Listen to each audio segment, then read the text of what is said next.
هلو واهلا بكم مره تانية. نكمل الجرامر اللي كنا بنشتغل فيه في اخر محاضره. بسرعه عايزين نفتكر مع بعض احنا اخر محاضره عملنا ايه.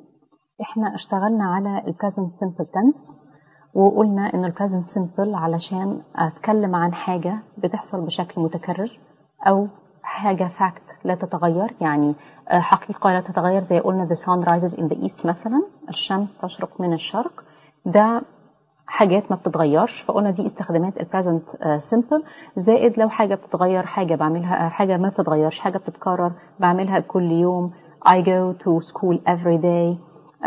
I work with many friends. I visit my family every week. حاجه بتتكرر حتى لو على intervals بعيده. ده بالنسبه للمعنى. وقلنا شكل البريزنت سمبل تنس بتاع الفيرب بيبقى عامل ازاي. بيكون عباره عن الفيرب في الشكل الانفينيتيف او البيس فورم بتاعها، يعني شكل المصدر من غير اي تغيير، ده مع I ويو ووي وذي. ولكن شكل الفيرب في البريزنت تنس قلنا ان هي بتتغير مع هي وشي وإت. وقسمنا الفيربس لانواع. النوع الاول كان نوع بيتحط له اس بس في الاخر مع هي وشي وإت، والنوع الثاني كان بيتحط له اي اس.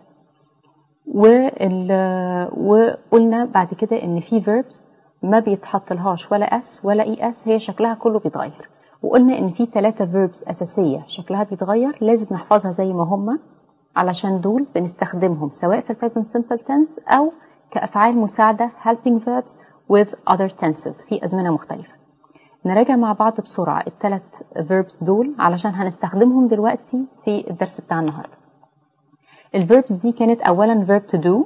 verb to do كنا بنقول I do و we do و you do و they do، لكن he does و she does و it does. قلنا انه verb to do بتنزل في المصدر مع I و you و we و they، لكن بيتحط لها es مع he و she و it، بس بنطقها بشكل مختلف. بدل ما بقول goes بقول does، يبقى he does she does و it does. الفيرب الثانية كانت verb to be.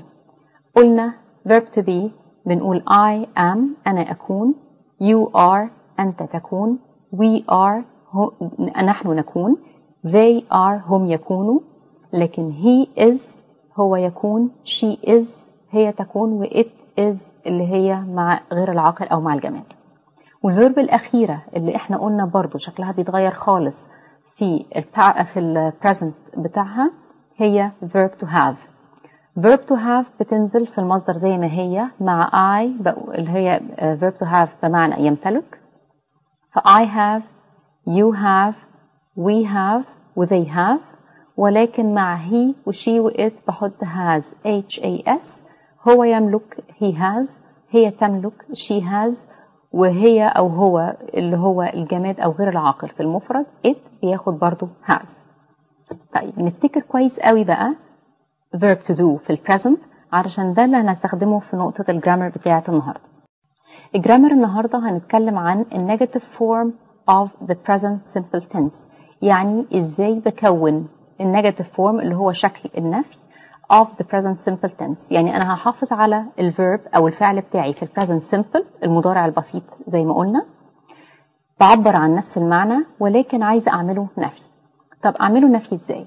هبدأ بالسبجكت، والقاعدة هي الجزء this red line.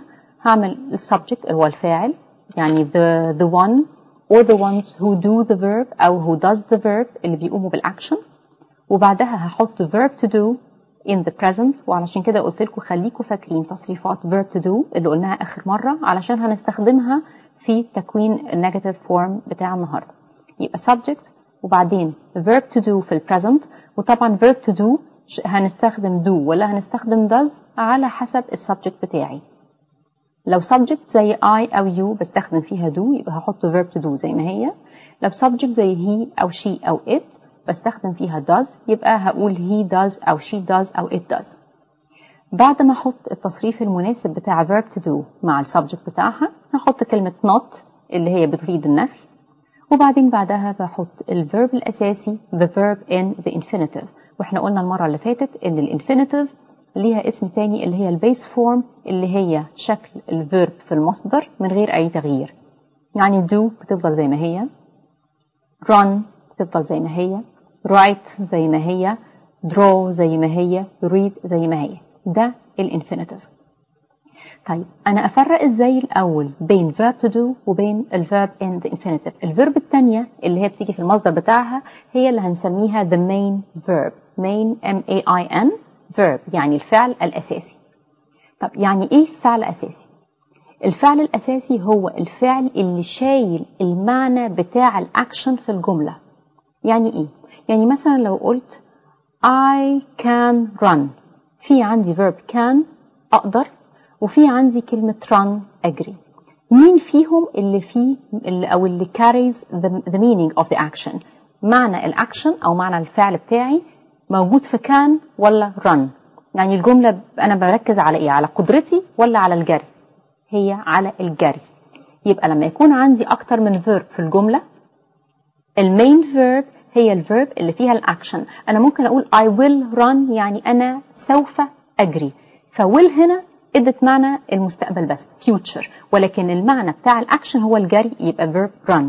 ممكن أقول I can run أنا أقدر أجري، يبقى can استخدمتها في helping verb يعني فعل مساعد بس علشان يديني معنى القدرة على الجري. يبقى كلمة run اللي هي أجري هي دي اللي فيها المعنى الأساسي، دي المين verb. لو قلت I must run، I must run، must M-U-S-T اللي هي أنا لازم أجري أو يتعين علي أن أجري، يعني helping verb برضو ادتني معنى إضافي اللي هو معنى الإجبار أو الإلزام، أنا لازم أجري دلوقتي، لكن برضو الأكشن شايلاه في المين verb. يبقى دلوقتي النيجاتيف فورم اتفقنا إن هو هيبقى اتكون فيه two verbs، في verb to do اللي هي بستخدمها عشان أنفي وده فعل مساعد، وverb الأساسي بتاعي اللي هو the main verb this is carrying the main action or the main meaning of the action in the sentence، وهو ده اللي بحطه في الانفينيتيف البيس فورم أو المصدر. يبقى مرة أخيرة هذه الرول دي subject فاعل وراها verb to do وتصريفها مناسب للفاعل، معاها not اللي هي أداة النفي، وبعدها الverb أو المين verb بتاعتي في الانفينيتيف في المصدر. طب ناخد example على الضمائر المختلفة لما هستخدمها subject عشان أنفي verb run. run يجري. طب أنا لو قلت أنا لا أجري، أنت لا تجري، أنا لا أجري هبتدي بالsubject أنا I، وقلنا أن بنحط verb to do وdo مع I بتاخد do يبقى I do، وهحط بعدها not يبقى not I do not، وبعدين الverb في الانفينيتيف يعني في المصدر run يبقى أحطها زي ما هي، يبقى I do not run أنا لا أجري. أوكي. طيب لو عايزة أقول أنت لا تجري هعمل نفس الحاجة، هحط أنت اللي هي you وهي دي subject اللي في بداية الجملة، بعدها verb to do تصرفها ماشي مع السبجكت، واحنا قلنا المرة اللي فاتت والنهاردة رجعنا ان you بياخد do، وبعد do أداة النفي not، وبعد not الverb في المصدر run.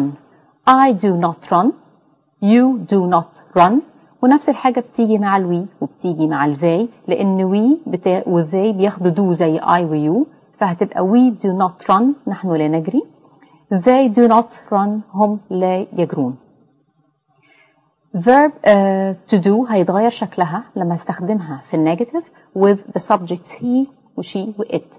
احنا قلنا ان he بياخد does مع verb to do في البريزنت، يبقى he does ونوت زي ما هي وران زي ما هي، لان نوت شكلها ما بيتغيرش، والران هتنزل في الانفينيتيف اللي هو المصدر، يبقى he does not run. نفس الحاجة she does not run، she بتاخد does بعدها not ثابتة وبعدها run ثابتة، و it does not run برضو it بتاخد does والنوت شكلها ثابت والرن شكلها ثابت. يبقى ده الشكل الأساسي اللي أنا بعمل منه verb أي verb في present simple tense when I want to add the meaning not or put it in the negative form. نحاول نستخدم القاعدة دي ونطبقها على exercises. قبل ما نروح للexercise في عندي exception واحد في verb present simple verbs اللي بعملها في الانفينيت اللي بعملها في النيجاتيف. احنا قلنا قاعدتي انه subject verb to do in the present not وبعدين المين verb in the infinitive. I only have one exception to this rule. عندي exception واحد، استثناء واحد للقاعدة دي، والاستثناء exception ده بيجي مع verb to be with all pronouns. verb to be اللي هو فعل يكون، عشان كده قلنا نركز عليه، اللي هو I am, we are, you are, they are, he is, she is, it is. verb to be لما بحب أنفيها ما بستخدمش خالص القاعدة بتاعت do not. يعني لو أنا بقول I am a student ما بقولش I do not be a student. لا، verb to be سهلة جدا وأسهل من القاعدة. لو الفعل لو الجملة بتاعتي أصلا كانت I am a student، أنا أكون طالب.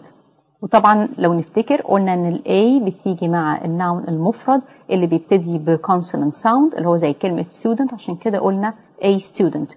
I am a student. قاعدة بتاعت verb to be إني أنا مجرد إني هحط أداة النفي not بعد verb to be. verb to be في الجملة دي هي am، لأنه a بتصرفها مع verb to be في البريزنت هو am. يبقى بقول I am وحط not بعد verb to be وبعدين أكمل الجملة بتاعتي a student. يبقى I am a student، I am not a student. و verb to do لا تتدخل خالص في النفي بتاع verb to be. طيب قلنا إنه الضمائر you أنت وأنتم ووي نحن وذي هم بنحط لها كلهم بياخدوا verb to be تصريفها are في البريزنت. You are helpful، we are helpful، و they are helpful. helpful يعني إيه؟ helpful يعني بيساعد الناس، ودي adjective. نفس الحاجة زي ما عملت في I am not هحط not بعد verb to be المتصرفة في الجملة دي. verb to be هنا كان شكلها are مش كده، عشان قلنا you are و we are و they are. يبقى هقول you are not helpful، انت مش مساعد او مش بتساعد الناس. we are not helpful، احنا مش بنساعد الناس. they are not helpful. مجرد اني بحط not بعد verb to be في التصريف بتاعها في الجملة. نفس الحاجة بتيجي لآخر 3 ضمائر اللي هم the last 3 pronouns when they come as a subject: he, she and it. We always say he is, so he is slow هو بطيء. She is slow هي بطيئة. It is slow هو أو هي جماد بطيئة. هحط برضو not بعد verb to be وتبقى الجملة كده خلاص it's negated، هي اتنفت على طول. He is not slow هو مش بطيء. She is not slow هي مش بطيئة. It is not slow.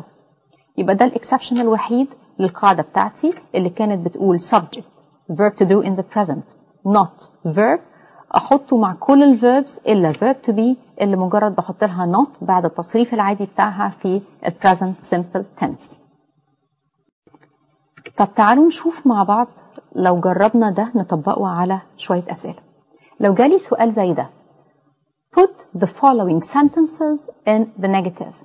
put ضع the following sentences الجمل التالية in the negative حطها في النفي، يعني انفي الجمل الآتية. جملة number 1 I am an optimistic person. I am I السبجكت verb to be في present am أكون an optimistic person إنسان أو شخص optimistic متفائل ودي adjective. الادجكتيف هنا optimistic بتصف النون هنا اللي هو person، ولأن في singular noun بوصفه بadjective قبلها حطيت an اللي هي الارتيكل اللي بتيجي قبل أي adjective أو noun بيبدأ بحرف متحرك أو صوت حرف متحرك، وهنا الحرف المتحرك عندي كان O. I am an optimistic person. طيب I want to put this sentence in the negative. عايزة أنفي الجملة دي.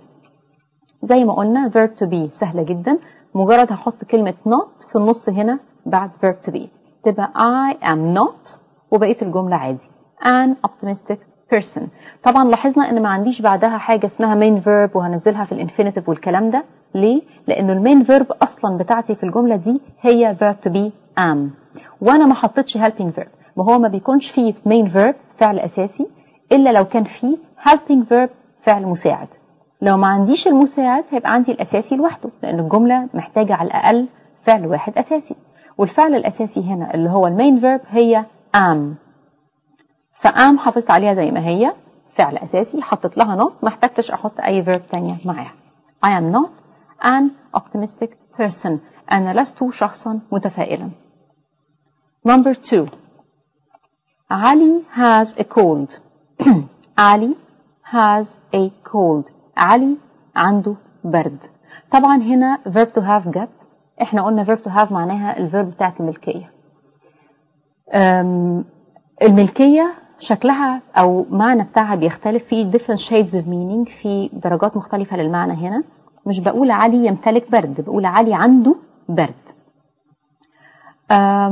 علي مؤنث، علي مذكر ومفرد، فبتعامل معاه على انه زي ما يكون السبجكت بتاعي هو البروناون هي.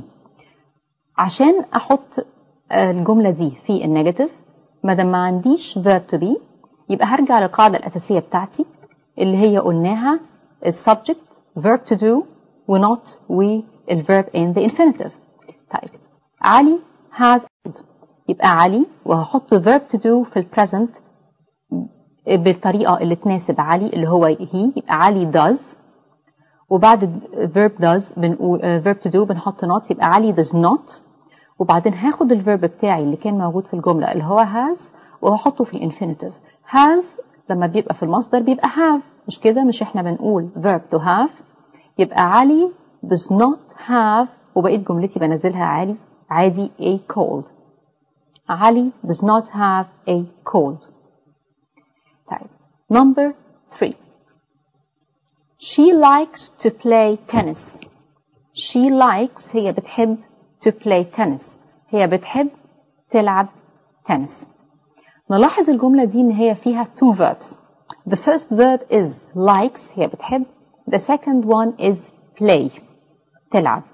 طيب انا عارفة انه مادام ما عنديش verb to be، يبقى انا هتعامل مع الجملة دي على اساس القاعدة الاساسية اللي هي subject do or does not فعل اساسي. السبجكت هنا she، نزلت she زي ما هي، والverb to do مع she بتاخد does، يبقى she does، ونوت بتيجي بعد verb to do تبقى she does not. وبعدين هحط بقى الفعل بتاعي.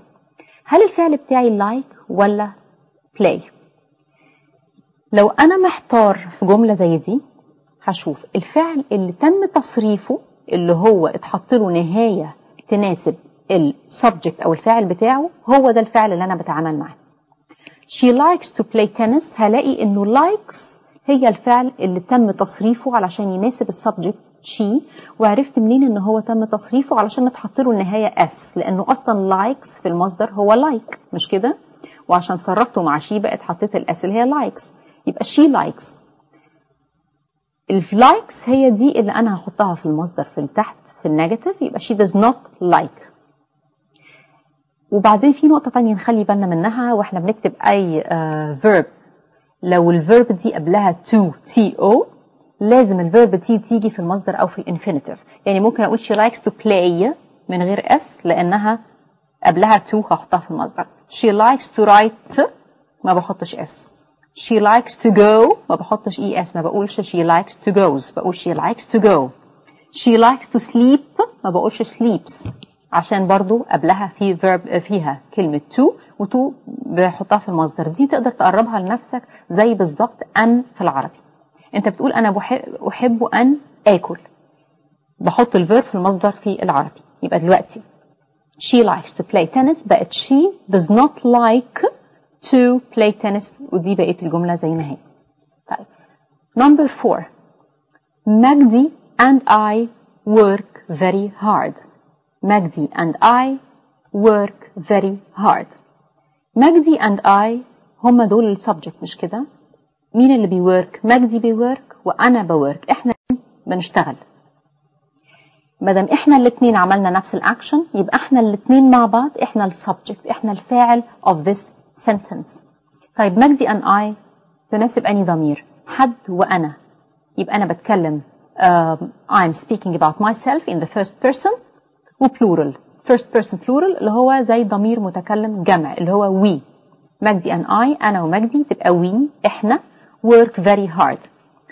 يبقى مجدي and I هي السبجكت، وهشوف verb to do بما يتناسب مع السبجكت دي، يبقى هقول do لأنه we في verb to do بتاخد do، وهحط not وراها القاعدة بتاعتنا. work اللي هي الفعل الأساسي في الانفينيتيف في المصدر very hard. أنا ومجدي work very hard بنعمل جامد. مجدي and I do not work very hard احنا مش بنشتغل جامد. نخلي بالنا لما يجي لنا حاجة زي دي مش أول ما أشوف مجدي أحط does عشان مجدي بتاخد does. لا، أنا لازم أعرف أفهم من الجملة فين السبجكت بتاعي مجدي and I على بعضها وأعملها بالمعنى بتاعها. مادام حد وأنا يبقى we بعملها معاملة we ومش معاملة مجدي اللي هو كان هيكون he. طيب number 5.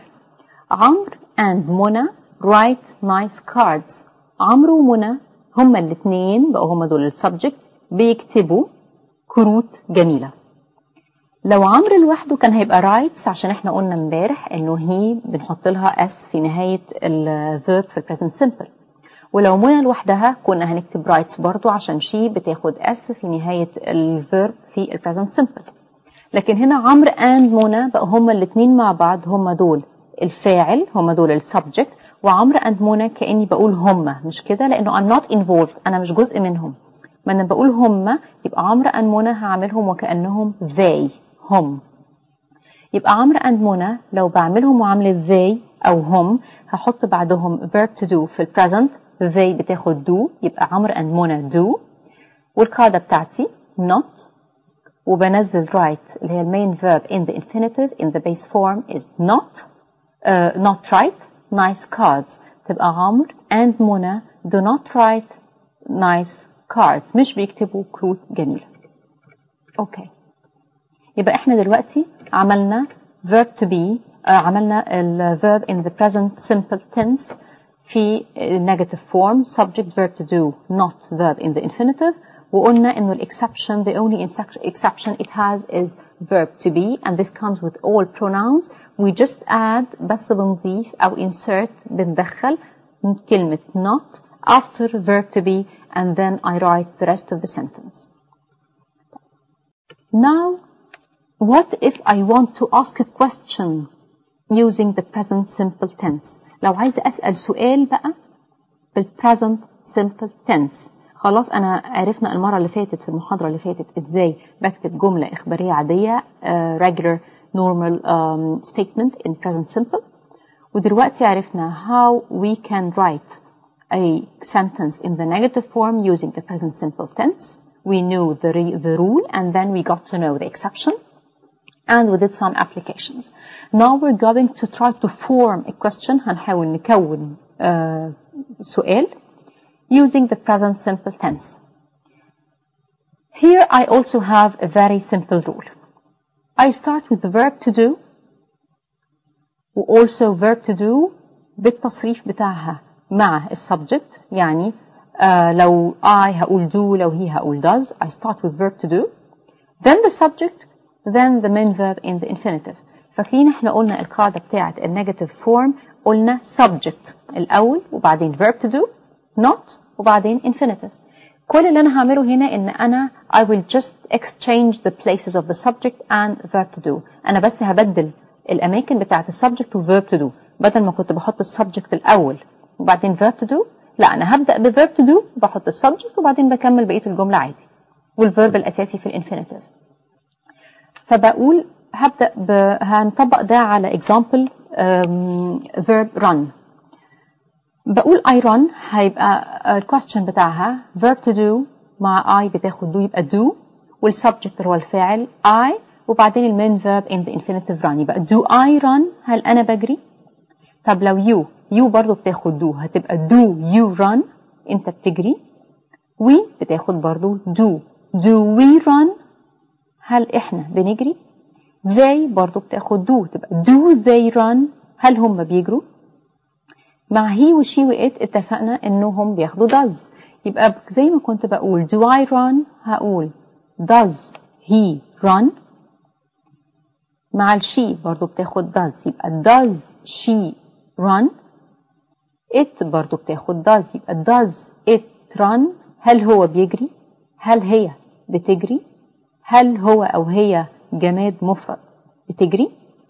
يبقى this is how I form a question using the present simple tense. For example, if I have the verb write W-R-I-T-E هقول do I write do you write do we write do they write. And when it comes to he, she or it I'll say does he write does she write, does it write. Again, with this rule, I've only got one exception, and this again comes with verb to be. زي ما كانت الاكسبشن بتاعت الرول بتاعت النيجاتيف مع verb to be، برضه هيبقى عندي exception للرول بتاعت الكويستشن، وبرضه هتيجي مع verb to be، بس مش في كل verb to be، هتيجي مع I. لما بقول I am happy، طبعا I am happy يعني أنا سعيد. طيب لما أجي أسأل، هل أنا بسأل نفسي هو أنا سعيد؟ لا، أنا بسأل اللي قدامي، يبقى I هحولها ليو، بدل ما كنت بقول I هحط يو. طب ما هي يو بتاخد مع verb to be في البريزنت بتاخد are، مش كده؟ مش احنا قلنا I am و you are؟ يبقى هقول are you happy؟ السؤال بدل I am happy، لأنه أكيد ما بقولش am you happy، أنا بقول you happy وبحط قبلها are، لأن are هي تصريف verb to be مع you. بقية الverbs، بقية الpronouns مع verb to be برضو داخلة جوه الexception ده. بقول she is happy، ما بقولش does she be happy زي ما عملت القاعدة دي. verb to do ما بتدخلش خالص مع verb to be، ولا في النيجاتيف زي ما قلنا، ولا في الquestion. فبقول are you happy؟ she is happy. he is he happy؟ it is it happy؟ we are happy, are we happy؟ they are happy, are they happy؟ you are happy, are you happy؟ يبقى معنى كده انه verb to be when I'm going to ask a question in the present simple using verb to be I don't use do at all. ما بستخدمش do كفعل مساعد خالص. اول ما الاقي verb to be وعايزه اسالها سؤال، مجرد ان انا هلخبط مكانها، بدل ما كنت بقول he is happy هخليها is he happy، بدل ما كنت بقول you are happy هتبقى are you happy، مجرد هلخبط المكان بتاع verb to be مع السبجكت. بدل ما هي subject وبعدين verb، الquestion هتبقى verb وبعدين السبجكت، واكمل جملتي واحط الquestion mark at the end. ونخلي بالنا من punctuation، علامات الترقيم لازم احط الquestion mark، والا كده هتتحسب غلط، لان كده هتبقى كأنها جملة عادية ومكتوبة غلط. لازم احط الquestion mark. يبقى verb to be هي makes the exception for me in both rules, the rule of the question and the rule of the negative. verb to be هي الاستثناء الوحيد في القاعدة بتاعة forming السؤال اللي هو question، والنيجاتيف اللي هي النفي. طيب لو حاولنا نشوف examples على ده، نحاول نعمل أسئلة. هيجيلي سؤال زي ده: write a question for each of the following sentences.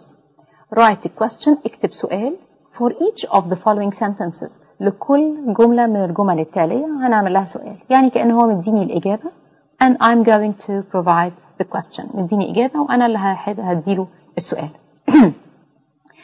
النوع الأسئلة اللي احنا عملناها دلوقتي بتاعت are you happy و is he happy و does he run و does she write و do I play، كل دي اسمها yes no questions.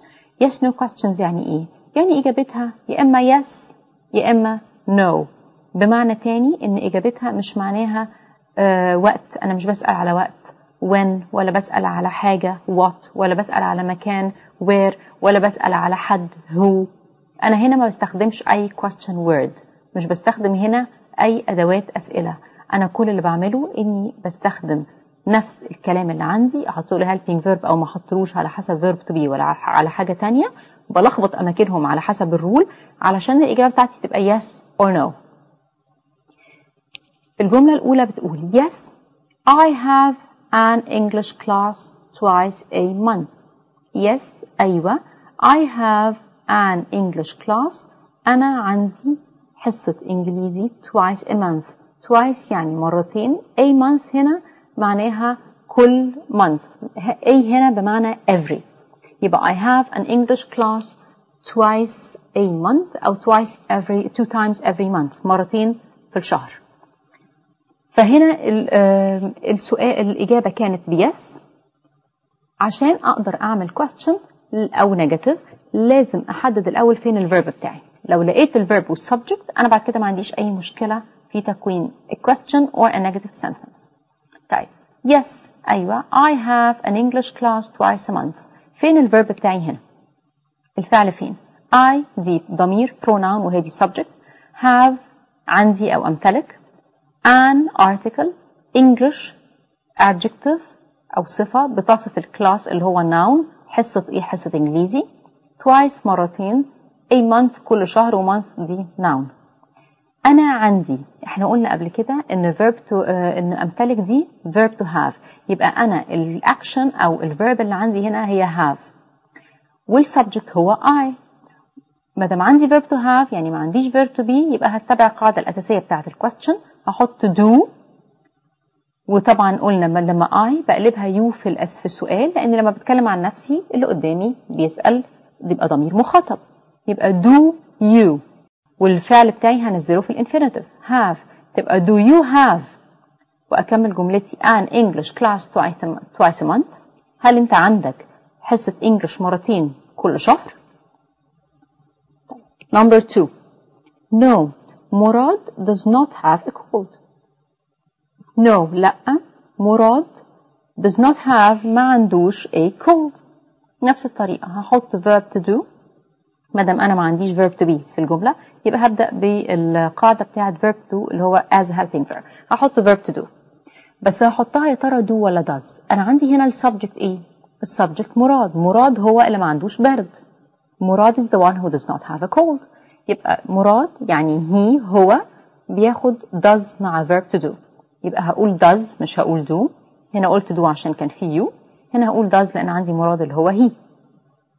does مراد والفعل بتاعي فين؟ have هنا لأن احنا خدتوا بالكم إنه مراد does not have a cold دي it's a negative statement, it's a negative sentence. وإحنا قلنا إن negative sentence بتكون عبارة عن verb to do as a helping verb و not والفعل الأساسي في الانفينيتيف. يبقى معنى كده إنه الفعل اللي جه بعد not هو ده الفعل الأساسي بتاع جملتي. يبقى ده تاني هنزله في الانفينيتيف. يبقى does مراد have a cold؟ هل مراد عنده برد؟ Number 3 No I am not frightened. لأ أنا مش خايف. وfrightened هنا مش عايزين نتلخبط لما نشوف الإي دي ونفتكرها verb. frightened هنا معناها afraid يعني خايف. No I'm not frightened. ندور على السبجكت والverb. واضح طبعا أن السبجكت هي I وهسأل عليها بيو. طيب الverb بتاعي am معنى كده أن أنا الجملة دي دخلت لي verb to be. وverb to be قلنا مجرد أن أنا هعكس مكانها هي والسبجكت مش بستخدم verb to do as helping verb. يبقى I am not frightened. I هتبقى you والam هتبقى are عشان you بتاخد are مع verb to be في present تبقى are you frightened؟ هل أنت خايف؟ Number 4 Yes he speaks good English. Yes he speaks good English. أيوة هو بيتكلم speaks وفيها s علشان ده تصريف speak مع he in the present simple. Yes he speaks good English. Yes هو بيتكلم English كويس. مادام الverb اللي عندي مش verb to be هحط does. هستخدم do verb to do و verb to do مع he بتاخد does. يبقى does he واروح حاطه المين verb بتاعتي اللي هي speaks في الانفينيتيف تبقى speak من غير s. Does he speak good English؟ هل هو بيتكلم English كويس؟ Does he speak good English؟ ونلاحظ هنا من فضلكم إنه لما بتيجي كلمة English Arabic عربي English German English إنجليزي German ألماني أي كلمة صفة من اللغات لازم تبدأ بكابيتال لتر. زي أي كلمة بتبدأ بكابيتال لتر زي مثلا Egypt England France Germany. يعني أي أسماء دول أي أسماء مدن أي أسماء لغات كل دي لازم ببدأها بكابيتال لتر زي ده كابيتال E كابيتال G كابيتال A whatever. المهم إن هي بتبدأ بكابيتال. ونخلي بالنا برضو وإحنا بنحل سؤال زي ده إنه مادام هو مديني statement وآخرها full stop يبقى أنا فاهمة إن دي sentence وعلشان كده أنا I have to remember to add my question mark at the end of the question. Let's have a look at the last question. Yes, this is the answer. Yes, ده الإجابة. أيوة.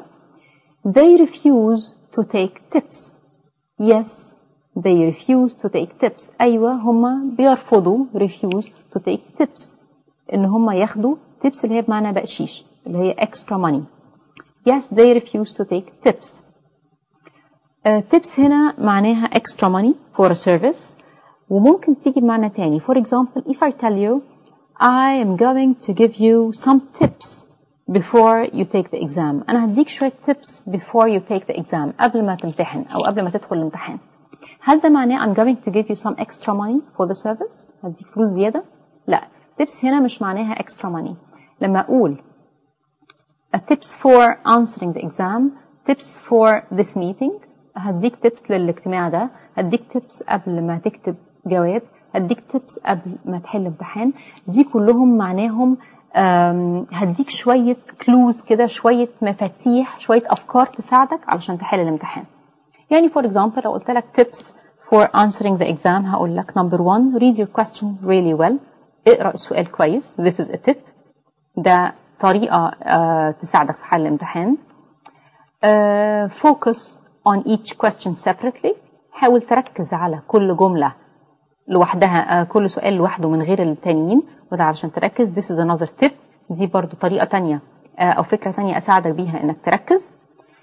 مثلا don't look around too much. ما تبصش حواليك كتير وانت قاعد عشان ما تتلخبطش. This is another tip.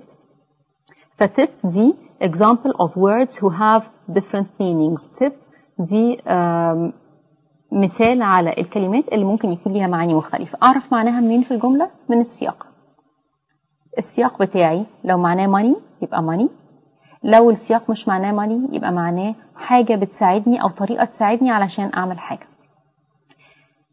Again, the sentence says yes, they refuse to take tips. أيوة هما بيرفضوا ياخدوا tips extra money. أكيد هنا معناها مش المعنى بتاع أديك أفكار تساعدك، لأن مفيش حد بيرفض الأفكار اللي بتساعده، يبقى هو هنا بيرفض الإكسترا money. طيب السبجكت بتاعي they والmain verb بتاعتي refuse. And we said before that if we don't have verb to be then I use verb to do as a helping verb. لو ما عنديش verb to be هستخدم verb to do كفعل مساعد. ما دام ما عنديش verb to be يبقى هستخدم verb to do هبدأ بيها الجملة. طيب they بتاخد do ولا does؟ بتاخد do. يبقى أنا هحط do في الأول وكابيتال لتر لأن أنا ببتدي الكويستشن من هنا. يبقى do ونزل السبجكت they refuse اللي هو الفعل الأساسي وهنزله في الانفينيتيف من غير أي تصريف. يبقى do they refuse وبكمل جملتي عادي جدا. do they refuse to take tips؟ هل هم بيرفضوا to take tips؟ بيرفضوا ان هم ياخدوا extra money. وبليز يا جماعة ما تنسوش تحطوا ال question mark بتاعتكم عشان تبان ان انا عاملة question. يبقى دلوقتي احنا عملنا the last two forms of the present simple tense. We did the present simple negative and we said it starts with a subject, verb to do, not plus the verb in the infinitive. And my only exception was verb to be. I just insert or add not after verb to be. I'm not, they are not, we are not, you are not, he is not, she is not, it is not. وقلنا the question form of the present simple tense عبارة عن verb to do as a helping verb وبتبقى do or does على حسب ال subject. After it I put the subject, then the main verb in the infinitive or in the base form, and don't forget the question mark. Do I run? Does he write? Does she dance? Do they sing? Do we go? And again, we had one exception for this rule, and this was with verb to be. I say, are you? Are they? Are we? Is he? Is she? Is it? يبقى with verb to be again I don't use the helping verb do to form a question. مش بستخدم الفعل المساعد do علشان أكون جملة.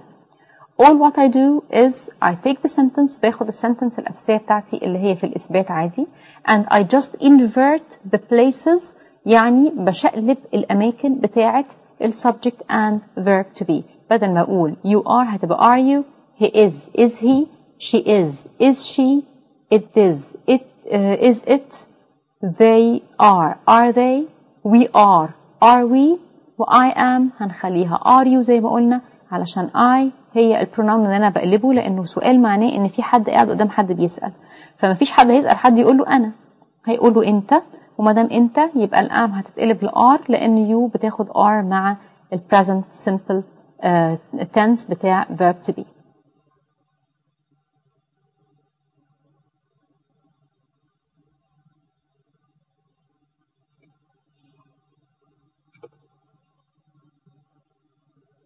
الحاجة الأخيرة اللي احنا عايزين نخلي بالنا منها لما بنشوف الجمل بتاعتنا، طبعا لو جالي جمل زي دي I am number 1 و number 3 she likes I do not والكلام ده كله اوكي، ده كله سهل وأنا عارفة التصريفات بتاعت أفعالي كلها مع different pronouns as subjects. الحاجة الوحيدة اللي please we need to focus on ونركز فيها كويس قوي وهي سهلة، لو حط لي proper names أو حط لي nouns بدل pronouns، لو حط لي أسماء أو أسماء علم بدل الضمائر اللي أنا عارفاها. يعني مثلا بدل ما يقول he قال علي، بدل ما يقول she قال منى، بدل ما يقول they قال علي and منى، يبقى كده بفهم إن هم they. حد and myself me and منى for example، يبقى كده بتكلم عن we علشان احنا الاثنين مع بعض واحنا اللي بنتكلم. لو بيقول you and علي you and علي، فمعنى كده ان انا بتكلم you في صيغة البلورال، يبقى هستخدمها كأنها you are. فدي كلها الحاجات الصغيرة اللي ممكن نركز فيها. زي ما قلنا هنا مثلا عمرو and منى، لو قريتها بسرعة قوي هقول either only عمرو or only منى، في حين اني لو ركزت هعرف انه عمرو and منى الاثنين مع بعض مربوطين باند، هما الاثنين، فمعنى كده ان السبجكت هنا اصبح عندي عمرو and منى together. I will deal with them as they، هعملهم وكأني بقول هم، مش هعملهم كهو هي عمرو or هي she منى. اوكي، هي دي الحاجات البسيطة اللي ممكن تقابلنا في الامتحان او احنا حتى بنتكلم، فمش عايزين نقف نغلط فيها.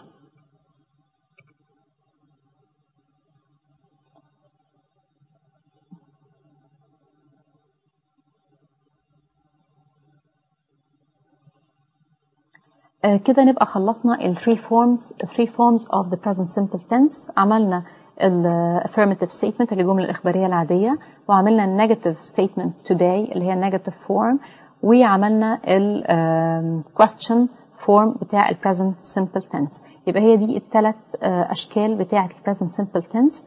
وبعد كده على طول إن شاء الله المرة اللي جاية هنعمل ال past simple tense اللي هو الماضي البسيط، وبرضه هنعمل فيه ال simple form بتاع ال affirmative statement الجملة الإخبارية، وبتاع ال negative statement الجملة اللي فيها نفي، وبتاع ال question form. Thank you very much and good luck.